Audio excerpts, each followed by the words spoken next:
Isa si LeBron James sa hinahangaan ng nakararaming basketball fans sa buong mundo dahil sa abilidad nito sa loob ng basketball court, kaya tinawag itong The King ng mga fans niya. At si LeBron din ang unang active NBA player na naging bilyonaryo. Ayon sa Forbes, ang net worth ni LeBron James ngayon ay nasa 1.2 billion US dollars na. Tumaas ito ng $200 million sa loob lamang ng isang taon.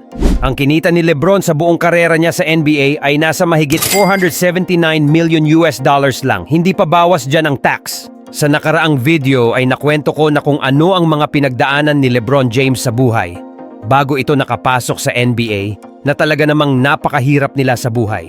So ngayon sa video na ito, alamin natin ang mga negosyo ni LeBron James na nagpapayaman sa kanya ng husto. Gaano ba to karami? At alamin din natin ang buhay bilyonaryo ni LeBron James. Isa sa nagpapayaman kay LeBron James ay ang mga iniendorso niyang brand, kagaya na lamang nitong brand ng sapatos na Nike. Siya ay pumirma dito ng kontrata simula pa noong 2003 at noong 2015 ay pumirma ng kontrata si LeBron sa Nike na kung saan ito ang pinakamalaking deal sa kasaysayan ng kumpanya. Si LeBron ay magiging endorser ng Nike habang buhay, na kung saan may matatanggap si LeBron James ng mahigit $30 million bawat taon. Marami pa siyang malalaking brand na iniendorso kagaya ng McDonald's, Blaze Pizza, Beats Electronics, Sprite, State Farm Insurance, ang mamahaling brand na relos na Audemars Piguet, Dunkin' Donuts, Samsung, Kia, Verizon, Intel at marami pang iba. Ayon naman sa Forbes ay umaabot naman sa 80 million US dollars ang kinikita niya sa isang taon sa pagiging endorser ng mga brands na ito. Ang mga negosyong ito ang nagpapayaman ng husto kay LeBron James kagaya nitong mga sumusunod. Ladder. Ang ladder ay isang supplements na makakatulong sa pagpapalakas ng katawan ng mga atleta o ng mga mahilig mag-workout ng kanilang katawan. Kasama niya sa negosyong ito ang sikat na artista at Mr. Olympian na si Arnold Schwarzenegger. Blaze Pizza. Ang Blaze Pizza noon ay hindi pa kilala sa Amerika. Pero noong natikman ni LeBron ang pizza, ay doon siya nagkaroon ng interest na mag-invest sa masarap na pizza na iyon. Nag-invest ng $1 million US dollars si LeBron at hindi nga nagkamali si LeBron sa kanyang desisyon dahil matapos ang 3 taon ay dumami ang mga branches nito ng husto. At ang $1 million US dollars na ininvest ni LeBron ay umabot na sa $35 million US dollars. Spring Hill Company. Ang kumpanya na ito ay itinayo ni LeBron noong 2020 kasama ang kanyang ka-teammate sa basketball at football noong kabataan na kaibigan niya na si Maverick Carter. Ang negosyo na ito ni LeBron na isang production company ay nakapag-produce na ng game show tulad ng The Wall at mga pelikulang Hustle at ang Space Jam: A New Legacy na si LeBron mismo ang gumanap na bida. Nakapartner din ng Spring Hill ang Disney at Universal Studios kaya ayon sa valuation nito ay nasa $700 million US dollars na ang kanyang kompanya. Beats Electronics. Maliban sa pagiging ambassador sa kumpanya na ito, ay nakapag-invest din si LeBron sa kumpanyang ito ng kaunti lamang. Fenway Sports Group. Sina LeBron at ang longtime business partner nito na si Maverick Carter ay nag-invest sa kumpanyang ito noong 2021. Ang kumpanyang ito din ang parent company ng Liver Football Club na kung saan nakabili si LeBron nito ng 2% na share noong 2011 sa halagang $6.5 million US dollars. At noong 2020 ay umabot na ang halaga ng kanyang 2% share sa mahigit $82 million US dollars. Kaya nakipagsundo muli si LeBron sa Fenway Sports Group noong 2021 at bumili na naman ng 1% ownership sa baseball team nila na Boston Red Sox sa halagang $70 million US dollars. At mukhang hindi lang dyan nagtatapos ang pangarap ni LeBron na mag-invest pa sa sports dahil may napabalita na gusto ni LeBron na magmamay-ari ng Las Vegas NBA team kapag natuloy na ang NBA's global expansion. Kaya talagang yayaman pa ng husto itong si LeBron James. Maliban sa mga negosyo, ano pa ba ang mga bagay na nabili ng kanyang yaman? O yung sinasabing reward niya sa kanyang sarili dahil sa mga naabot niya sa buhay? Unahin na natin ang kanyang mga watch collections. Ang pagbili ng mga relong ito ay isang wais na pamamaraan dahil nagmamahal ito habang tumatagal kagaya ng Rolex GMT Master 2 Sprite. Nagkakahalaga naman ang luxury na relo na ito sa 25,000 US dollars o nasa mahigit 1.3 million pesos. Rolex Day Date 2. Nagkakahalaga naman ang relo na ito sa $34,000 o mahigit 1.8 million pesos. Rolex Day-Date Puzzle Dial. Nagkakahalaga naman ang relo na ito sa $61,000 o nasa mahigit 3.3 million pesos. Cartier Crash Skeleton. Ang relo na ito ay may 18 karat rose gold at may kakaibang disenyo. Limited edition ito na nasa 67 pieces lang worldwide. Nagkakahalaga naman ang relo na ito sa $275,000 o nasa mahigit 15 million pesos. Audemars Piguet Royal Oak Perpetual. Ang napakagandang relo naman na ito ni Lebron ay nagkakahalaga naman sa $109,000 o nasa mahigit 5.9 million pesos.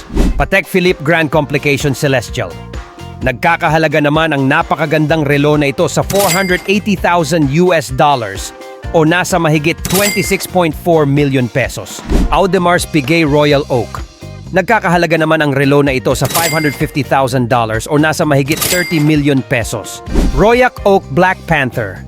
Nagkakahalaga naman ang napakagandang relo na ito sa $167,000 o nasa mahigit 9 million pesos. Rolex Daytona Eye of the Tiger. Nagkakahalaga naman ang relo na ito sa $300,000 o nasa mahigit 16.5 million pesos. Richard Mille 1103. Si Lebron ay may dalawang ganitong relo, kulay pula at kulay asul. Nagkakahalaga naman ang bawat isa ng ganitong relo sa $550,000 o nasa mahigit 30 million pesos. Patek Philippe Nautilus Tiffany. Ang relo na ito ay isang limited edition na inilabas noong 2021. Nakitang sinuot ito ni Lebron noong umattend siya ng 2022 Super Bowl. Ang unang limited edition ng relo na ito ay nabinta sa auction sa halagang $6.5 million o nasa mahigit 357 million pesos. Hindi lang sa mga relo nahihilig mangolekta si Lebron, siya ay nahihilig din sa mga sasakyan. Kagaya na lamang ng mga mamahaling sasakyan na ito. Hummer H2. Ang Hummer H2 na ito ay regalo ng kanyang ina sa kanya noong nag-18 years old na siya. Nagkakahalaga naman ang sasakyang ito sa $50,000 o nasa 2.7 million pesos. Chevrolet Camaro SS. Ang 2010 Chevy Camaro ni Lebron James ay nagkakahalaga naman sa $33,500 o nasa 1.8 million pesos. Dodge Challenger SRT 8392. Ang sasakyan na ito ay may kargadang 6.4-liter V8 engine na nagkakahalaga naman sa $43,000. Kia K900. Ang sasakyan na ito ay nabili ni Lebron sa halagang $54,000 o nasa 2.9 million pesos. Mercedes Maybach S650. Ang luxury na sedan na ito ay nagkakahalagang $198,000 o nasa mahigit 10 million pesos. Porsche 911 Turbo S Cabriolet. Ang sports car na ito ay nabili ni Lebron sa halagang $172,000 o nasa mahigit 9 million pesos. Ferrari F430 Spider.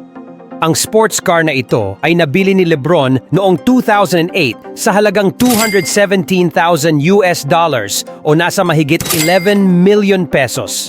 Bentley Continental GT. Isa rin ito sa mga luxury na sasakyan ni Lebron James na nagkakahalagang $220,000 o nasa mahigit 12 million pesos. Ferrari 458 Italia Spider. Ang isang Ferrari ay hindi enough para sa isang Lebron James kaya binili niya ang Ferrari 458 Italia Spider na ito sa halagang $257,000 o nasa mahigit 14 million pesos.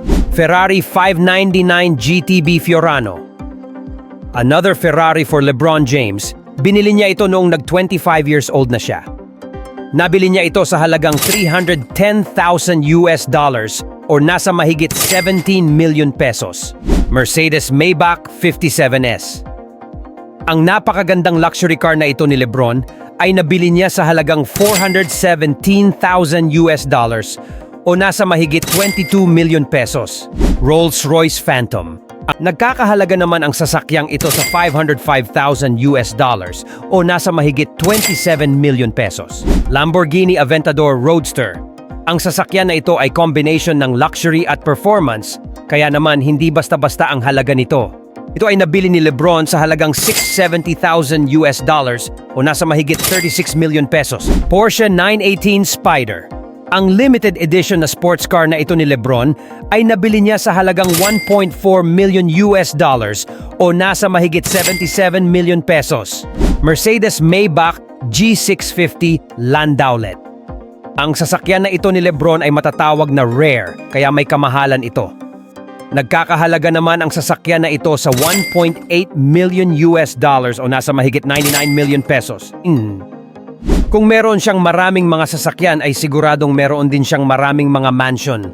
Noong nasa Cleveland Cavaliers pa siya, ay bumili ito ng kauna-unahan niyang mansion sa Summit County, Ohio na nagkakahalagang 2.1 million US dollars. Ito ay may lawak na 30,000 square feet na may 6 bedrooms, 8 bathrooms. Sa ngayon, ang mansion na ito ni LeBron ay nagkakahalaga na sa 9.2 million US dollars. Noong lumipat si LeBron mula Cleveland Cavaliers patungong Miami Heat noong 2010, ay bumili ulit ito ng 3-story mansion na makikita sa Coconut Grove, Florida na may lawak na mahigit 12,000 square feet. Meron itong infinity edge pool at concrete dock na kasya ang dalawang 60-feet yachts. Nabinta naman ang mansion na ito noong 2023 sa halagang 18.5 million US dollars. Noong 2015 naman, ay muling bumili ng mansion si LeBron James na makikita sa Brentwood, Los Angeles, California. Ito ang unang mansion niya na nabili sa Brentwood sa halagang 21 million US dollars. Ang mansion na ito ay may lawak na mahigit 9,000 square feet, pero ibininta ito ni LeBron noong 2021 sa halagang 20.5 million dollars pero binili lang ng 19.6 million dollars. Sa mansion na ito ay nalugi siya ng kaunti. Noong 2017 ay bumili muli ng mansion si LeBron sa Brentwood pa rin sa halagang 23.5 million dollars. Ito ay may gym na directly linked to a spa with a steam room, shower, sauna, and massage room. Ang outdoor nito ay may covered patios feature marble floors. Noong 2020 naman ay muling bumili ng mansion si LeBron sa halagang 36.8 million dollars na may lawak na mahigit 13,000 square feet. Ang mansion na ito ay itinayo pa noong 1930 na isang Mediterranean style at pinarenovate ni LeBron upang mas modernong tingnan. Pero noong 2023 ay nakapagdesisyon si LeBron na gibain ang bahay at itayo ang kanyang dream house kaysa i-renovate ng paunti-unti. Yan lang po mga idol at ganyan po kayaman ang isang LeBron James kaya hanggang dito na lang muna at maraming salamat sa inyong panunood at hanggang sa muli.